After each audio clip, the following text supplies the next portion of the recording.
and let's navigate the unknown, uncover the untold, and safeguard our future together. Tune into your public broadcaster, for it is the intersection of trust and truth. Because to UBC, your story, every story, and every voice matters. UBC, inspiring Uganda. At Uganda Development Bank, we are committed to empowering communities by supporting projects that unlock excellent economic benefits for Ugandans through job creation, tax contribution, output value, and foreign exchange.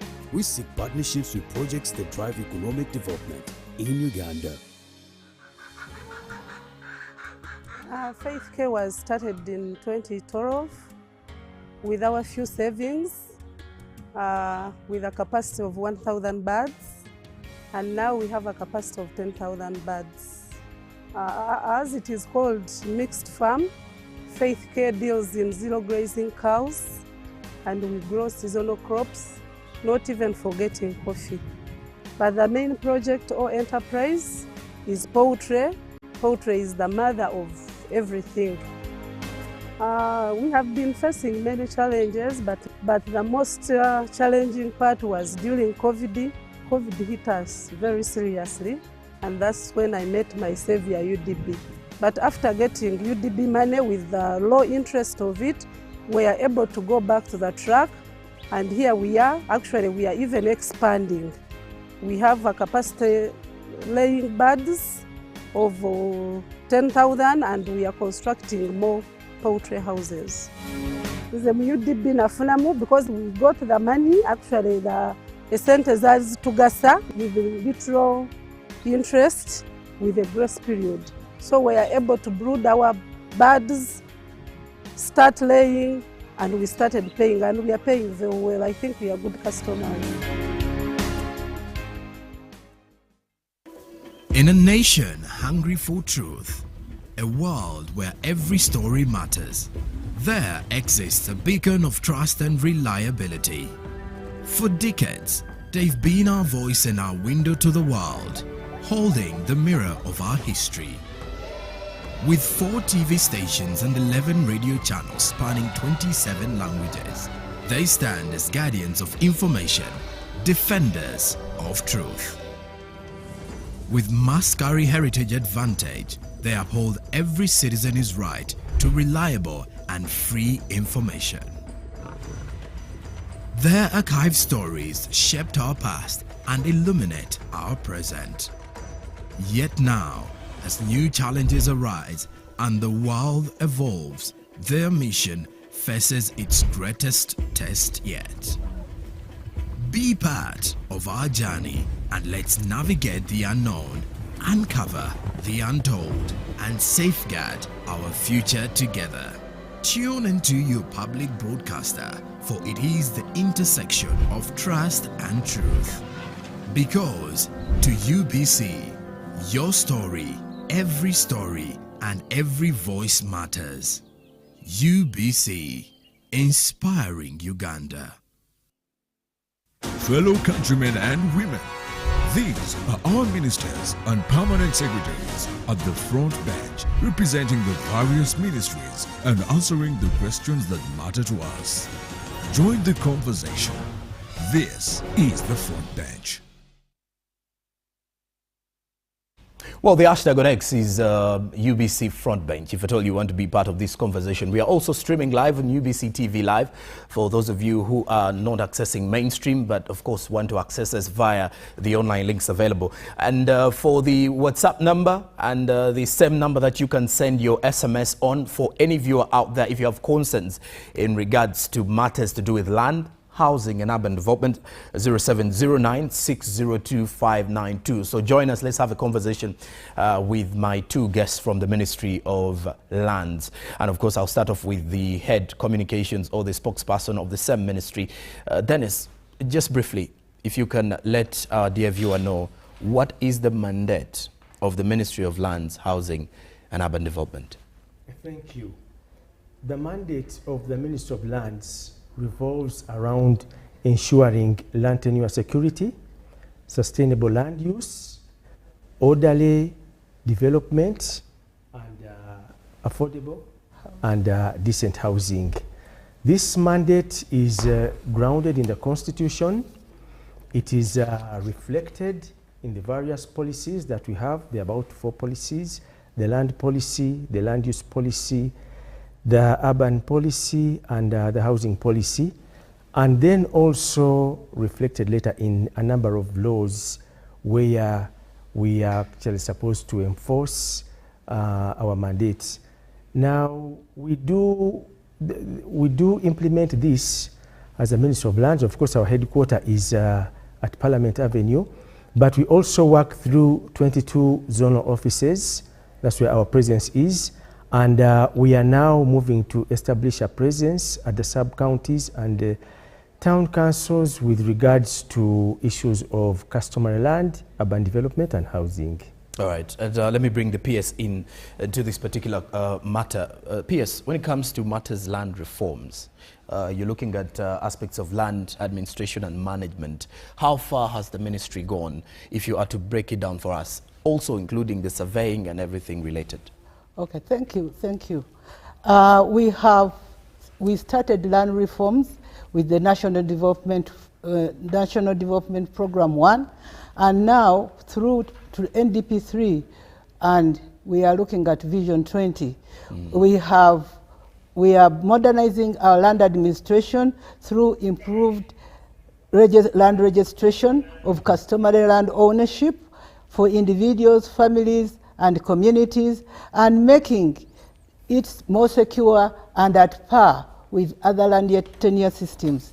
We are strengthening the land dispute resolution. Actually, we have just conducted a workshop for land dispute resolution through ADR, which we believe is going to benefit the Ugandans in ensuring fair outcomes. We are revising the outdated land laws, updating land title registration. Our land registration law dates back to 1930, and the Survey Act 1964. We are revising it. We are now consulting the population, and we are going to come out with managing land better and having a legal standards which govern the land. We have also built geodetic systems. So far, we have 42 cores in the whole country which are active, and now it is easier to survey land for our communities without really using the chains which you used to see in the past. We are mapping spatial data improvements, and we are carrying out public sensitization and awareness. You have seen barazas. My ministers are always on barazas, sensitizing the public. More so, technical people are always in the field. Actually, the Ministry of Lands is field-based. We don't sit, and as the spokesman said, we have 22 ministerial zonal offices. He called them MZOs, but 22 ministerial zonal offices where you can go to the front desk and ask any type of questions, and you are given answers. We are making steady progress. So that's where we are. Okay. And Mr. Bo, let me just quickly take you into the matter to do with the evictions. When you look at the scenario, just taking you back, the amendment of the Land Act in 2010, you've got to realize that the evictions have still remained rampant within the country. But one may wonder, who is being evicted now when you look at the rising cases? And of course the PS, you will have to supplement on that same issue, but I want to hear from the side of the spokesperson. When you look at the evictions that are coming up, who are those that are being evicted? Well, evictions in this country are illegal, especially, as our law says, unless it is by court order. Now, from our research and findings, most of the persons that are evicted, one are those that do not have legal documentation.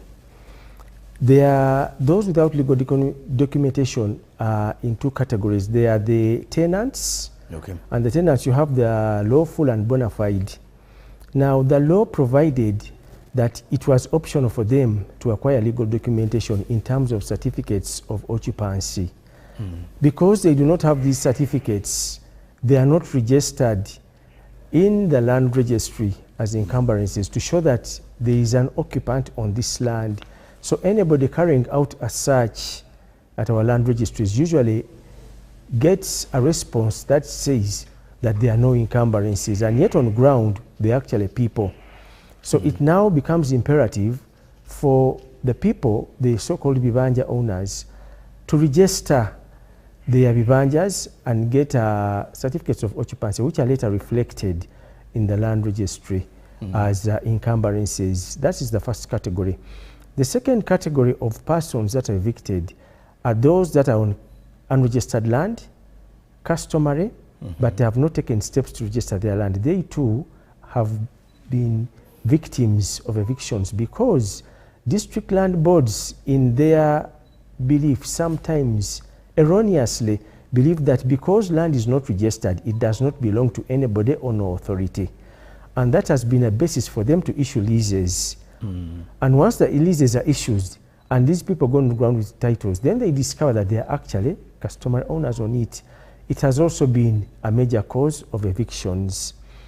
The third category of persons that have been evicted are those who have not taken care to update their records. They still have the old Milo, for example, in Buganda here, you still have what they call the Milo register volume records, and they have never taken steps to update them and get the new documents. All these categories have actually been vulnerable to being evicted because they do not have documents that show that they are protected by the law. And PS, on that same matter, these are some of the issues that are coming along with land reforms, literally. You may wonder, or the issue of land acquisition, which has become a very, an issue that is yet to be fully addressed. What would be your comment on that from the side of the ministry? From the side of the ministry, land acquisition. Land acquisition can be done legally. Okay. Under Article 26, when you want to acquire land, you compensate the owner of the land, registered or unregistered. Okay. Now, land acquisition is important for Ugandans because sometimes it's for public good.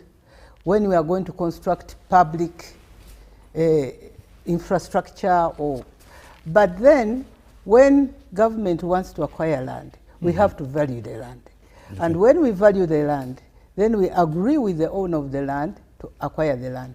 Where the problem comes from is when some government wants to acquire land and does not have ready money to pay, the owners tend to hold on to the land. Okay. And that causes a problem with our development. So we at the ministry are now progressing on trying to register all the land in the country. PS, I wanted to understand, are there enforcements that you are implementing to put an end to the unlawful land evictions? Yes, we are. We have given guidelines. We have toll lines where if somebody is being evicted, we have a toll line which he can ring. We are sensitizing the people on who should be evicted. And we are also sensitizing those tenants on the land who have no documentation to acquire documentation from the landlords so that we recognize them on the land system. In fact, as we talk now, our land information system, which is a new digital platform, we are trying to capture what they call tenants, especially in areas of the south and those ones who are on bona fide. We are trying to capture them on the system so that when the landlord now wants to sell their land, they also have interest in the land. You've just seen the roads which are being made. They are passing through some land which has landlord and tenants, and they all have been compensated. So we are trying to do everything possible to sensitize the public about eviction, those ones who are lawful and those ones who are unlawful. As the spokesman says, some of the evictions are on actually land which is owned by a real owner, but he has not cared to go there Okay. and look at their land. So those evictions are being solved. Okay. And we manage disputes in that manner. And of course, PS, you mentioned something about the digital platforms Yes. that have been introduced by the Yes. ministry. If you can help us understand which platforms are these, and of course, the communications person, I best believe you also have information regarding the same. Yes. But I want to understand, and my viewer would wish to know, what are these digital platforms and what are their functions, so to say? Thank you very much. We have the land information system, which is a system which is capturing all the land in Uganda which is registered. Like in Uganda here, we have captured a lot of land and we have entered it into the system.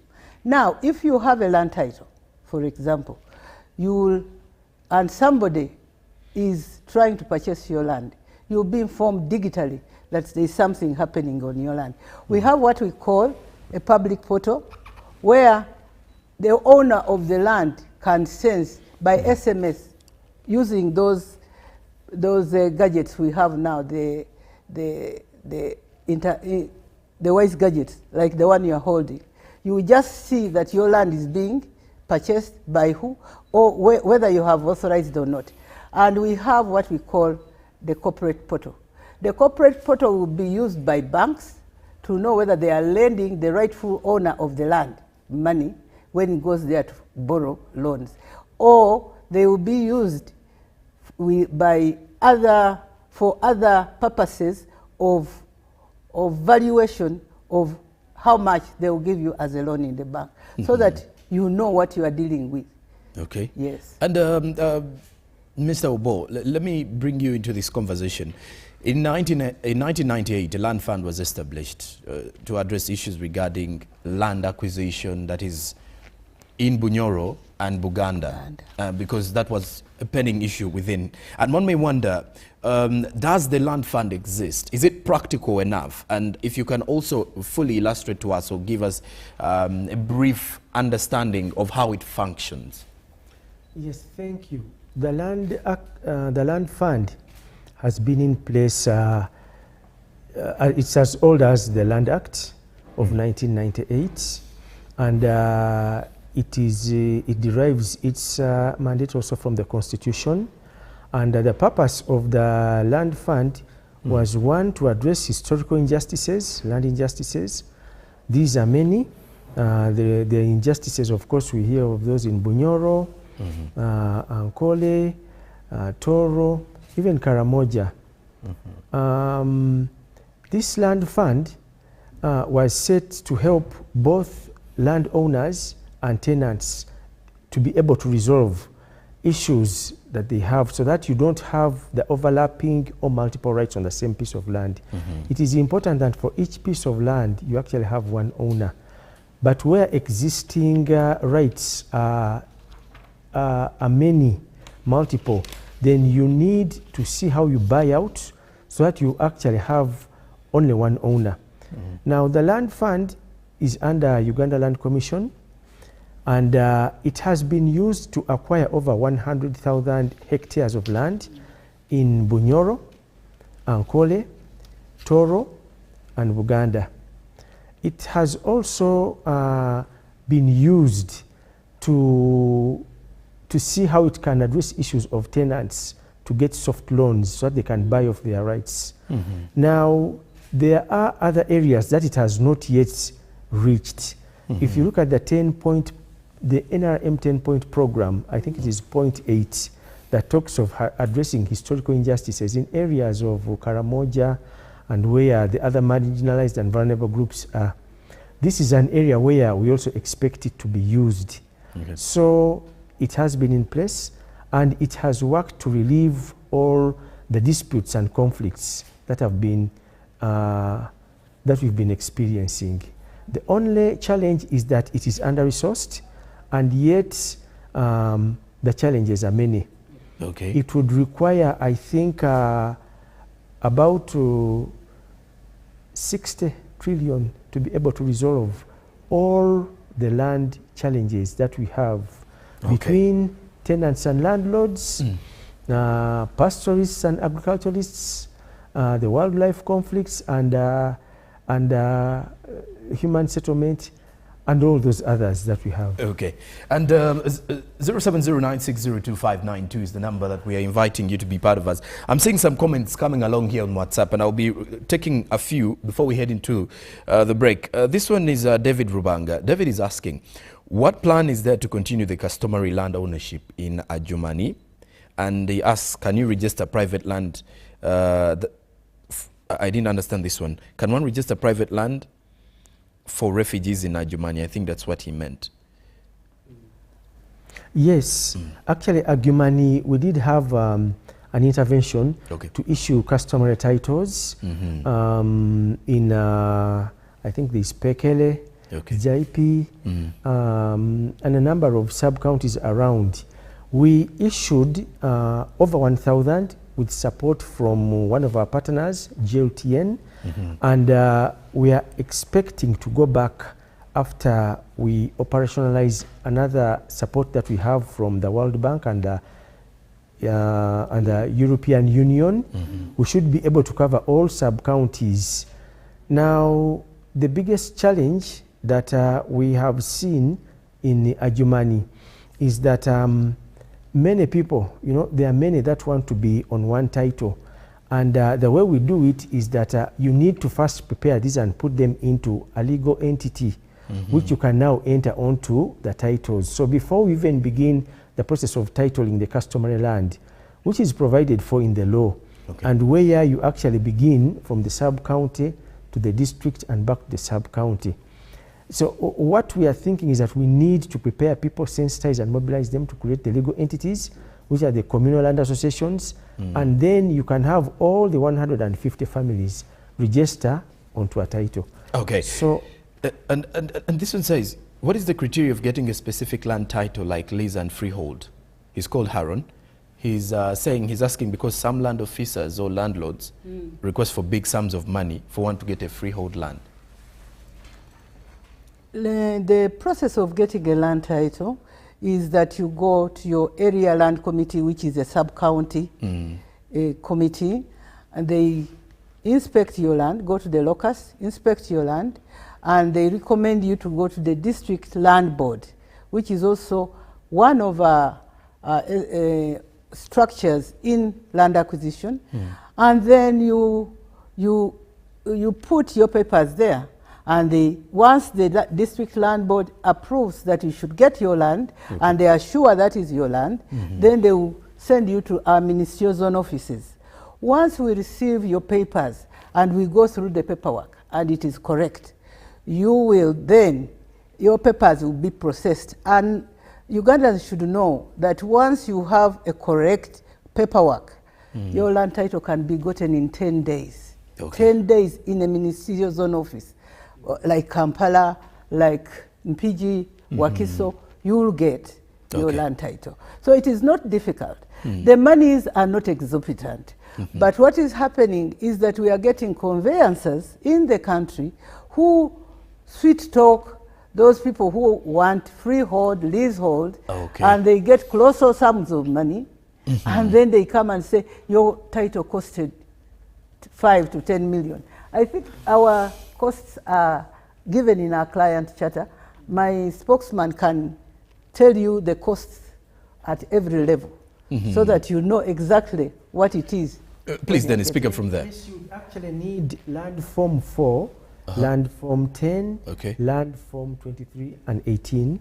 Fill them in and have them submitted. Once you have the approvals, you only pay 85,000 because government, with support from the World Bank, through one of our competitiveness enterprise development programs, have supported and highly subsidized it, so that you only have to pay 85,000 and you have your title. Okay. And if you can comment on this particular comment from Peter, who says, thanks for the land information systems. He's thanking the ministry. But he says he, however, tried and failed to log in.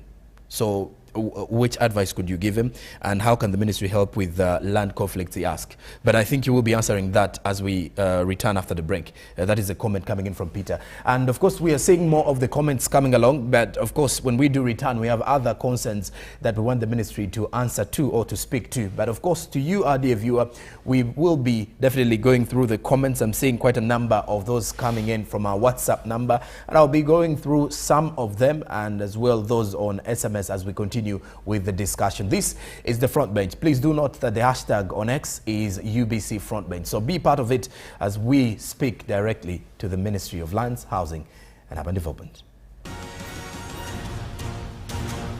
This is the front bench. In a nation hungry for truth, a world where every story matters, there exists a beacon of trust and reliability. For decades, they've been our voice and our window to the world, holding the mirror of our history. With 4 TV stations and 11 radio channels spanning 27 languages, they stand as guardians of information, defenders of truth. With Mascari Heritage Advantage, they uphold every citizen's right to reliable and free information.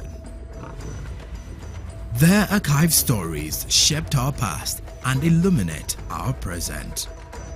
Yet now, as new challenges arise and the world evolves, their mission faces its greatest test yet. Be part of our journey and let's navigate the unknown, uncover the untold, and safeguard our future together. Tune into your public broadcaster, for it is the intersection of trust and truth. Because to UBC, your story, every story, and every voice matters. UBC, inspiring Uganda. The Ministry of Health informs the general public that there are some cases of Mpox detected in Uganda. The ministry, working with partners and affected district local governments, are doing their best to contain the situation. The signs and symptoms of Mpox are body rash, fever, general body weakness, headache, sore throat, nasal congestion or cough, and swollen lymph nodes. You can prevent yourself from getting infected with Mpox by avoiding close contact with people who have been confirmed to have Mpox or who have signs and symptoms of Mpox. Avoiding touching or sharing personal items like beddings, eating utensils, phones, or other belongings of a person who has the signs and symptoms of Mpox. Avoiding contact, including eating, with all wild animals, alive or dead, especially those known to carry the virus, such as rodents and monkeys, and those that appear sick or have been found dead. Getting vaccinated if you're among those who have been identified to be at high risk of Mpox infection. Mpox is treatable and usually goes away after 2 to 4 weeks. However, it can be severe, causing even death, especially among children, pregnant women, and those with other health conditions. For more information and support, contact your nearest health worker. Call the Ministry of Health's toll-free line on 0800 100 066 or send a free SMS to your report on 8500.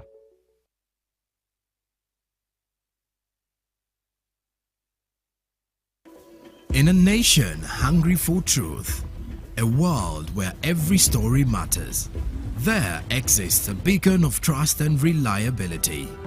For decades, they've been our voice and our window to the world, holding the mirror of our history.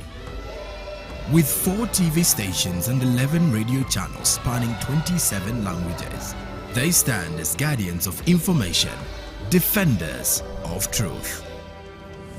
With Mascari Heritage Advantage, they uphold every citizen's right to reliable and free information.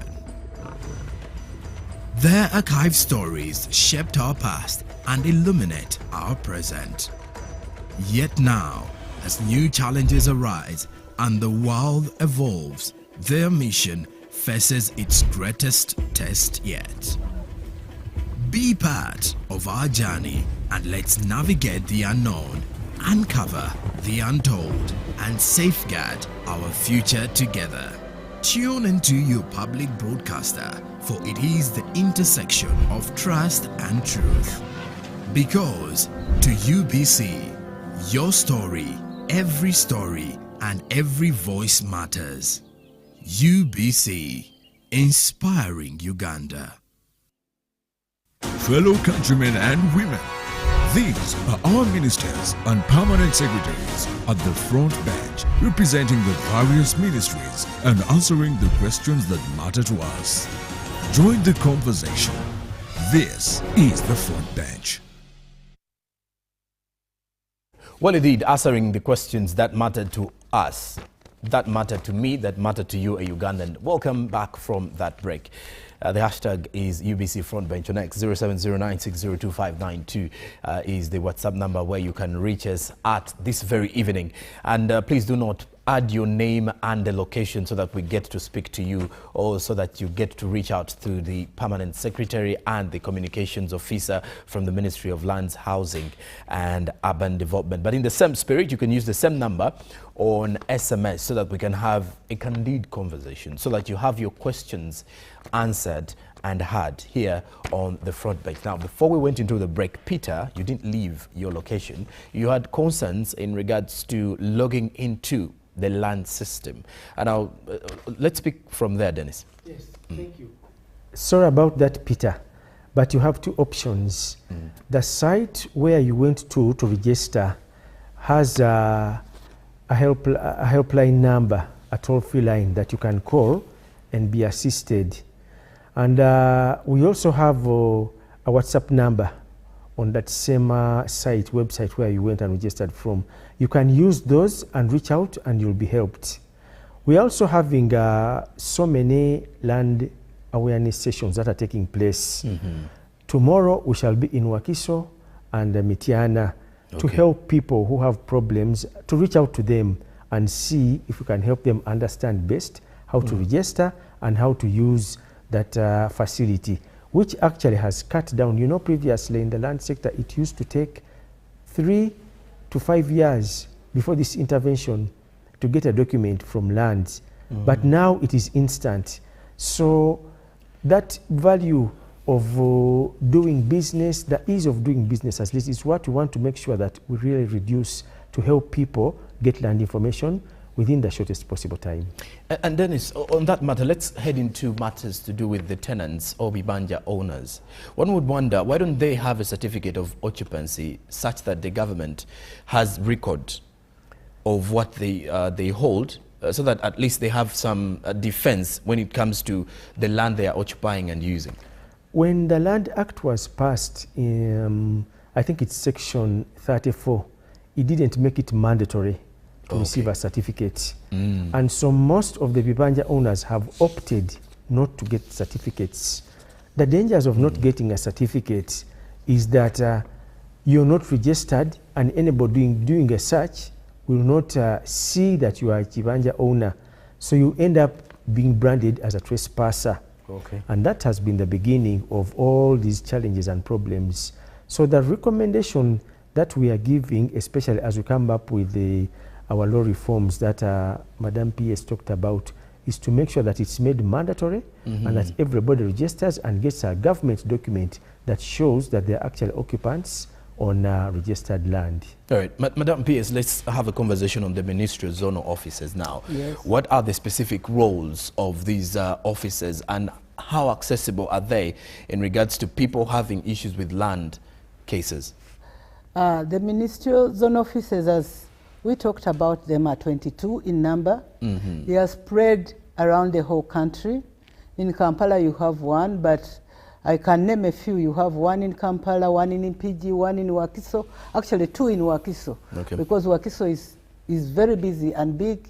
You have one for Busiro, you have one for Chadondo. Then you go to Masaka, Mbarara, Kabale, Fort Poto, Chibale, Masindi, Arua, Gulu, Lira, Moroto, Soroti, Mbale, Tororo, name it. There are 22.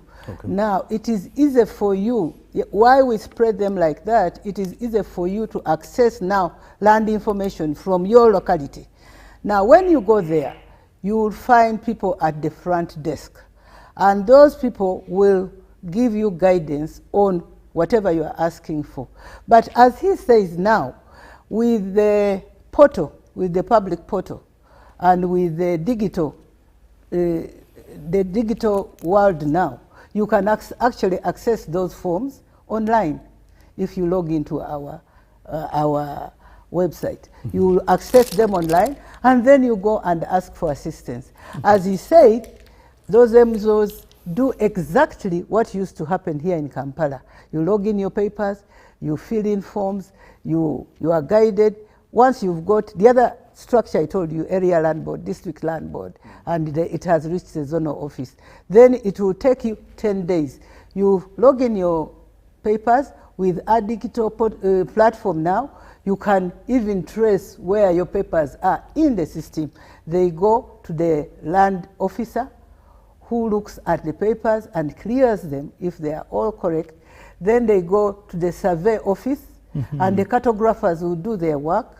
Then it will go to the physical planner who verifies whether you are not encroaching on our wetlands, those areas of environment.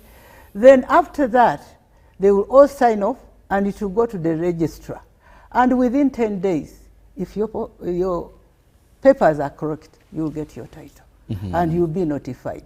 Now, through our digital platform, that will be told to you on your mobile phone that your title is ready. Come and pick it. You know, as we believe in physical document, we'll give you the document. But at the same time, you'll be on the system, and nobody will ever make a title on top of your title, because you've been entered into the land information system, which you can access whether you're in the country or abroad.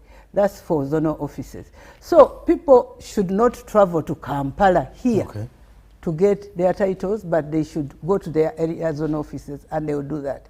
And we have now also, with the digital platform, told our people in the zone offices to try and sensitize people into accessing our portal. That's what we've done. All right, okay. PS, I also need to know the achievements of the ministry on the side of urban development, because this is the Ministry of Lands, Housing and Urban Development. Now, we wish to understand which achievements has the ministry done on that side of things. Yes, thank you very much. We have implemented a project called YouthMid, known as YouthMid because it went into the urban areas in municipal councils. Now the 15 cities which have come up are actually covering those areas, and we have done roads. If you go outside Kampala, we didn't implement it in Kampala, but if you go to Jinja, Masaka, name it, Gulu, you'll find roads which are made with that money. We have even put lights on, and we have done walkways, we have done markets, and we have achieved a lot with that project. In fact, as we talk now, Ugandans are yearning for a successor project in YouthMid, which they want to call WishMid, because they want to include the new cities which have transformed, and we get better lit cities. I want to ask the public to go to some of these cities at night. You will not believe it. You will walk, and the roads are secure because they are lit. It is no longer dark as it used to be. So we have done a lot. We have achieved a lot in urban development, and we are also under the housing. You didn't ask about housing, but I'm going to talk about housing. Because the issue of affordability is very, very, under very housing critical. Now, we are reaching out to the municipalities, districts, to give us some of the public land so that we can build affordable houses through public-private partnership, and people can live decently. Okay, and let me get to the communications officer now. I have a comment coming in from Ginger City. This is Judith. Judith says, good evening and thanks for the show. Can I be helped to recover my money which was eaten by one of the workers pretending to give me a land title? She says she needs help. And that is for Judith. So let's handle that issue of the fraudulent cases within the ministry, especially when it comes to the brokers, that element of the middlemen. Actually, the ministry is working on a law to regulate the real estate sector.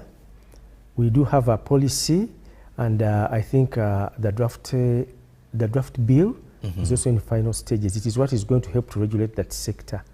Now, what we do, well, it's unfortunate that it has happened, and we do not condone this in the ministry, but she can still get help. Okay. The avenues, one, it's important that if such a case happens, you report to the head in charge of the ministry zonal office. Okay. That is very important, because that's the first point of instance where you'll get help. We need to look at what happened, what was, were documents submitted or not submitted, you know. Then we also have the helpline. She can call on the toll-free helpline 0800 100 004. Now that helpline goes up to the land information system where we have our toll-free center, and we usually get back to the zonal office to make sure these people are assisted. We do have two other documents. We have a client's charter, but we also have an access to information manual. Okay. These two documents are on our website, and they provide for a clear way how somebody can file a complaint or grievance, and how we can help them. And in case they are not being assisted, there is still an appeal mechanism, which ultimately ends with the Office of the Permanent Secretary at headquarters. And there is a concern from Godfrey Mugisha from Hoima City. He says his neighbor's land title was affected by coordinates shift due to the transfer from analog to the digital platforms and systems that were introduced. He has failed to correct this mess, and they have failed to process the title because his coordinates map on his house plot. How can this mess be dealt with? What I can advise him is, one, he needs to go to the ministry zonal office and look out for the zonal surveyor who will go with him, and they pick coordinates afresh, bring them back and feed them into the system, and it will be rectified. Okay. And this one says, what is the procedure of changing a name on a title, and how much does it cost? Or POSR? The procedure for changing, now it depends. You can change a name on a title if you're doing a transfer, but you can also change a name on a title if probably somebody has inherited, has been given, and so on and so forth. So all you have to do is write an application to the registrar of titles, pay the necessary fees for the transfer if it's a transfer, and of course it goes with stamp duty and other costs that you have to pay at Revenue Authority. Submit your documents to the zonal office where the land falls, and within the 10 days that Madam PS says, you'll have your title changed. Okay. My observation here in studio is that Madam PS has a document or something to do with a sticker with her, and I wanted to hear from her side of things. It is reading zero tolerance towards corruption, and I want to hear from your side. This particular campaign, how effective has it been, and how did you get to start it? We got to start it. We got started the campaign because we realized that people were not informed. Okay. And in our client charter, we put this as this flyer, and we put in all our zone offices so that people can read and know what to do. Because if we don't inform them, this idea of charging them a lot of money for titling occurs. Right now, I've just said it is only 85,000 to get your land titled. But people ask for colossal sums of money. So we have really sensitized people through our barazas, which we hold regularly, and we are encouraging all our ministerial zone offices to hold these barazas regularly. We hold land awareness weeks, and we preach zero tolerance for corruption. As he says, sometimes people lack information and they are defrauded. And that's why we are spreading this gospel. And we have a ministry's anti-corruption code of conduct, which we have preached to our staff, although some really don't pick it, but we have also interdicted people when we find them corrupt. So we have really gone with the crusade. And right now, because of our digital platform, we are discouraging human contact. We are introducing forms where you will fill and get your documents without really reaching that registrar or reaching that whatever surveyor to give you information. We just work on the digital. So we are really not tolerating corruption, and we are determined to fight it. And Francis Giroux from Terengo District says it's not easy to get the area land committee to come and inspect one's land. This is in Terego. And he said, he says that that's just because, he says that there are local political heads that intend to dictate when the secretary of the team should appear for the inspection meeting or not, meaning it comes with a charge. And he says, why doesn't the ministry send a clear communication to the kind of interference by the LC3 at the sub-counties? The responsibilities of the area land committee are in the Land Act, and I think that is what gives them the mandate and power. They shouldn't be under or controlled by the LC3 chairperson. Their job, they are the eyes of the ministry, they are the eyes of the district land boys, they are our eyes and ears. They're the ones who tell us the right thing on the ground. If anything is wrong, if there's a dispute, then it turns out that actually the area land committee didn't do their job. So what we do, we train them. Indeed, for Terego, I have myself participated in one. We have issued Joram. I think they've done a very good job. We have trained them, given them the procedures, the do's and don'ts, and the costs that they have to charge. Now, the Land Act, I think where the challenge comes is that the land regulations, and I think it's Regulation 29, which provided that owners who want to survey their land shall facilitate the area land committees.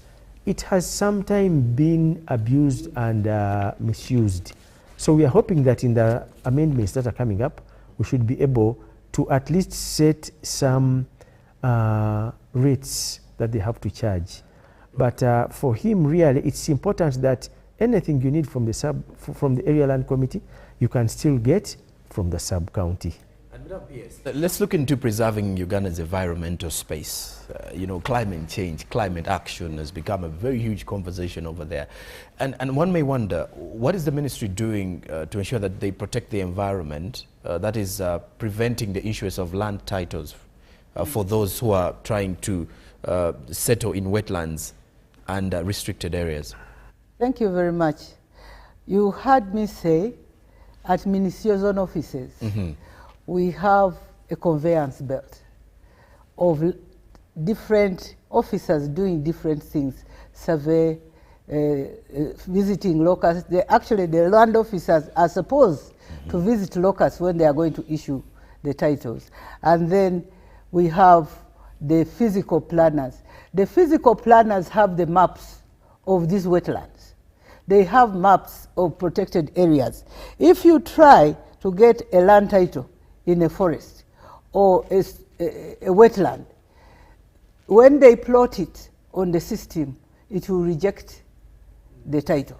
So that's what we have done, and that's why you see many people are saying, but we inherited this land. We say, yes, you inherited it, but it is on a wetland. You can use it as such. You can do certain activities, but you cannot carry out certain activities. So we are trying to protect the land as much as possible. And as we talk now, our aerial coverage of the country is at 98%. We know where the wetlands are, and our maps are now up and running, and we are trying to prevent that. Environment is good. Our forefathers protected this environment. We should do the same for the future generations, and we are very conscious. Well, this is a call from Masaka. This one says that the Masaka Lands Office, there is a surveyor called Martin who deals with fraudsters and does double plotting on people's lands in Chotera. This has resulted in violence. He says we request for intervention, and this is John Mark. He feels that the land's office, or the zonal office in Masaka, hasn't helped much. I have another comment. This one says, thanks for the program. I would like to know the process to get condominiums, if it's the same as the process to acquire a land title. He says, is the cost of the condominium title the same as that of a land title? Donald P. Okum Ringa asks that question. Now, for Martin, sorry about that has happened. In Masaka? Yes, in Masaka. But, you know, it is important to distinguish. We do have the local governments also having the surveyors, the district surveyor and the district land office.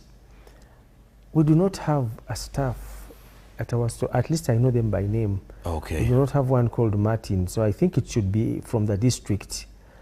We can still help link up with the colleagues in the local government and see how we can help him. So I would urge him to still go and see the head of the Masaka zonal office to assist him. But it's important that when he goes with the documents that can be referred to. Issues of surveys can only be resolved if somebody has come with documentation and not just words. Okay. And Barbara from Tisas says, what is the procedure of making a research on a certain land using digital? This one joined a little bit late, but if you can repeat for her, Barbara. For land use, we do have the physical plans. Okay. And these physical plans are actually on our systems. Actually, what happens, you own the land, but it's government that shows you what you have to use that land on. The whole country was declared a physical planning zone, so you can only get these plans from your respective administrative units. And it is important that we comply with these. Okay. Otherwise, our country shall not be a planned area. Okay, let me just pick one last comment. This one is Kelvin says, my question is concerning land or property purchase or sale. When does the excise duty 6% apply? Is it for commercial purposes or for personal as well? Excise duty in land transactions? Yes. No, it is actually stamp duty. Okay. Not excise duty, and it is 1.5% of the current value of the land. Okay. And well, of course, you get to realize that the questions and concerns that many of the Ugandans are sending in are quite many. We could not be able to answer to all of you today, but of course we shall be forwarding the same to the Communications Department at the Ministry of Lands, Housing and Urban Development. Now, let me take the parting shots of my guests this evening. I'll start off with the Permanent Secretary to the Ministry of Lands. First, what is the ministry doing to ensure that there is steady progress within the Ministry of Lands and also access to affordable housing for the Ugandans? Thank you very much. We are sensitizing the public, all Ugandans, to be able to secure their land. As we talk now, we have gone to Acholi region. We have covered over 28 clans, and they are going to get their titles under customary land registration. We have been in Karamoja. We have covered 90% of Karamoja. All of them have their documents on land. And we are urging all Ugandans to register their land. Right now, I can tell you, only 30% of land is registered. But as we go into customary areas where big chunks of land are owned customarily, we will, by end of the NRM term now, we would have covered 80%. And we hope our people will cooperate. Registering land is not grabbing land. We want to secure your land. And another call I would ask Ugandans to listen to or do on their land. Please add value on your land. We want to move away from subsistence to income generating activities. So as we have our big families, I urge you not to fragment your land. Farm together and get money together, get trusts and get income out of your land for better management of our land and preserve our environment. That's my take on that one. And now let me take the parting shots from the communications or the spokesperson of the Ministry of Lands, Housing and Urban Development. What would be your parting shots? Thank you. Mine won't differ from those of PS. This country has 70% unregistered land. Okay. If we do not register it, then it remains on subsistence, at subsistence level, and so we cannot effectively and optimally utilize that land. You cannot lease it, you cannot hire it out, you cannot do anything with it apart from just the usual small, or even leaving it unutilized. So I urge all our listeners to take advantage of our interventions, which have come with support of the World Bank, to assist us register our land so that we get documentation. We have these interventions currently going on now in a number of districts. Please let us use this and register our land, whether it is customary, freehold, even if it's leases. It will benefit all of us and it will benefit the country. I urge citizens to always have their national identity cards, because without it, you cannot transact on land. And also have a telephone number, mobile phone number, that you put your own number on these forms and not those of the agents, so that when we send out notifications, they get back to you, the owners themselves, and not to the agents. Probably lastly is to inform people that I think time for conflicts is over. Let us register our land and use it productively. Thank you. Well, of course, comments from Koboko, comments from Chegegwa, comments from Arua, someone from Chagwe saying Chagwe Chika, that is a county I come from. And those are my people.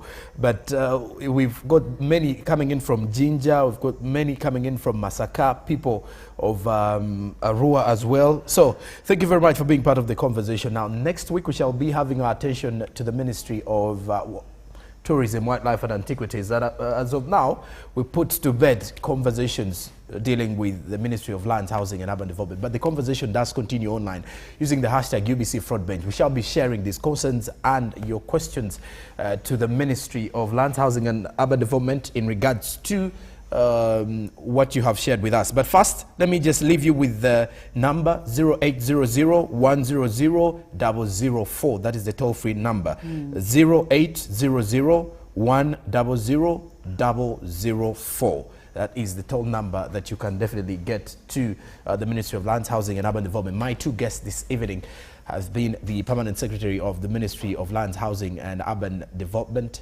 Ms. Dorcas Okalan, who has been with us. Thank you very much for joining us today. Thank you very much for the program. And with her, she has tagged along with the spokesperson of the Ministry of Lands, Housing and Urban Development, Mr. Dennis Obo. Thank you very much, Dennis. Thank you too for inviting us. Well, indeed, and of course Dennis has also been sitting in place for the minister who is away for ministerial duties. Now, till next Monday, we shall be live again here on the national broadcaster, bringing you the Ministry of Tourism, Wildlife and Antiquities to talk matters tourism. But as of now, have yourselves a blessed night and a good week ahead. I'm Joram Ssonko, and this is the Front Bench. And permanent secretaries at the front bench, representing the various ministries and answering the questions that matter to us. Join the conversation. This is the front bench. In a nation hungry for truth, a world where every story matters, there exists a beacon of trust and reliability. For decades, they've been our voice and our window to the world, holding the mirror of our history. With 4 TV stations and 11 radio channels spanning 27 languages, they stand as guardians of information, defenders of truth. With Mascari Heritage Advantage, they uphold every citizen's right to reliable and free information. Their archive stories shaped our past and illuminate our present. Yet now, as new challenges arise and the world evolves, their mission faces its greatest test yet. Be part of our journey and let's navigate the unknown, uncover the untold and safeguard our future together. Tune into your public broadcaster, for it is the intersection of trust and truth. Because to UBC, your story, and every voice matters. UBC, inspiring Uganda.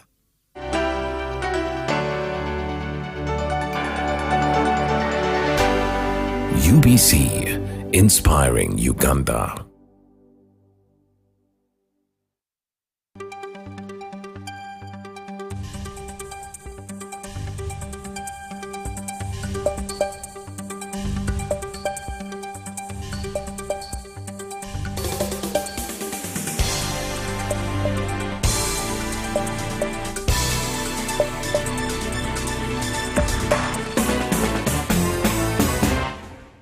Welcome to the Farm Matters Show. Last time we explored the hatchery process on the poultry farm. Today we will take you through the process of mixing poultry feeds for chicks from day 1 up to 1 month old. We will also learn how to identify fake poultry feeds from genuine ones. Joining us today is Dr. Issa Luigali Bachibinga from J&N Quality Feeds, located in Kawanda off Bombo Road. Now, for those ones who are in 1-day-old chicks, we have the feeds which we call pre-starter feeds. These are pelleted feeds for day 1. Now, this is how they look like. The pelleted feeds, what we call a pre-starter. Because we found it wise that even those ones who don't have the formula for mixing these feeds can take ready-made feeds. And we have a variety of feeds for every stage. We have that one for pre-starter, 1-day-old chick to 14 days. But you can still feed them up to 1 month. It depends on you and your pocket. 2, we have that type of feed, what we call the growers, from 2 months to laying stage. You are going to see it. Then we have that one for the layers. Still we are going to see it. But today we are not going to handle that. We are going to see the pre-starter for the starters from 1-day-old to 2 months. What are the ingredients we use in mixing the feeds? We are going to show you how can you identify the fake feeds and the genuine feeds. You can see the surface where we mix our feeds. It is very clean. The reason why we clean this place is to see that we avoid the contamination of our feeds. Because people fail to go into chicken for the reason is being where they mix their feeds is contaminated. You can see how the place looks clean. Even if you come to buy the feeds, I'm very sure what you are going to get is genuine. Now, let's see, how do we identify the fake feeds? What you see here, this is what we call the sawdust. Now, don't expect this type of feeds to be found here. No, please. The reason why we are teaching you this, most of the feed sellers are fake.